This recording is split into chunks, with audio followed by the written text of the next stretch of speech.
बिस्मिल्लाहिर्रहमानिर्रहीम अस्सलाम वालेकुम वेलकम तुहद बे एक लट सान यूट्यूब चैनल पे जन नाव कुक विद अमरीन सन अजिच रेसिपी ओट्स यह ज़्यादा हेल्दी रेसिपी तो चलो करो रेसिपी स्टार्ट ये मे दोद निमुत लगभग 1 लीटर अत मज त्रो खंड एज पर टेस्ट तो करो ये बॉयल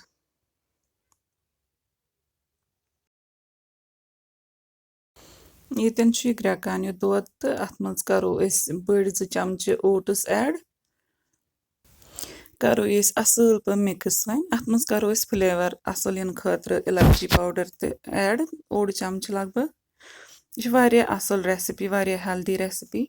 यह हेको इफ्तारस ते खेत यह हेको ईज पत हेको यह अगर वेट लॉस करन कंसे यह हेको सुबह ब्रेकफास्टस मज ते खेत तो बे जल्दी बनान अतन हेको अत मज ड्राई फ्रूट ते ऐड करित मगर बह कर ये ड्राई फ्रूट ऐड कह वन तोतामत युथे थवन योतामत यह थोड़ा सा अत गसी कंसिस्टेंसी थिक तोतामत ये बॉयल करुन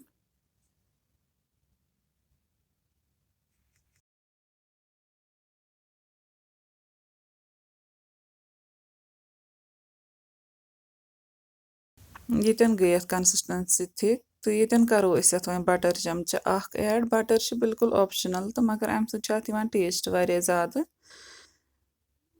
तो बस फिरीन तेल बह बनाव तथ बह बटर करान ऐड ओट्स ये बह बनाव अत बह बटर करान ऐड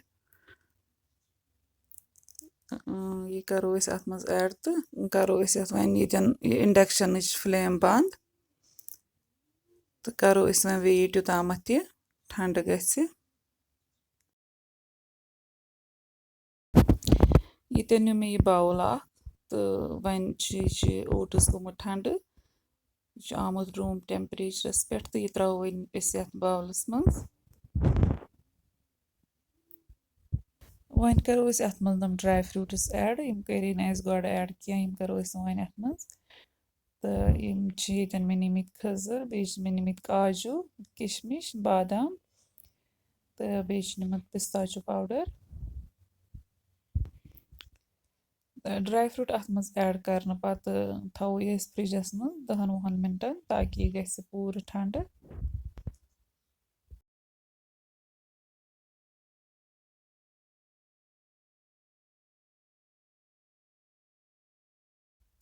वन कोड़ फ्रिज मज नबर तो ये त्रे मे अत पे फ्रेश दान तो हेकु अतन कह ते फ्रूट ऐड कर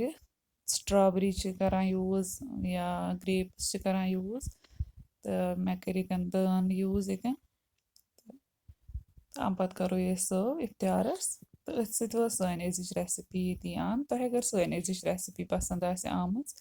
वीडियो करो लाइक तो शेयर बे दीजो पन फीडबैक कमेंट सेक्शनस मज रेसिपी करो ज़रूर ट्राई अल्लाह हाफिज़।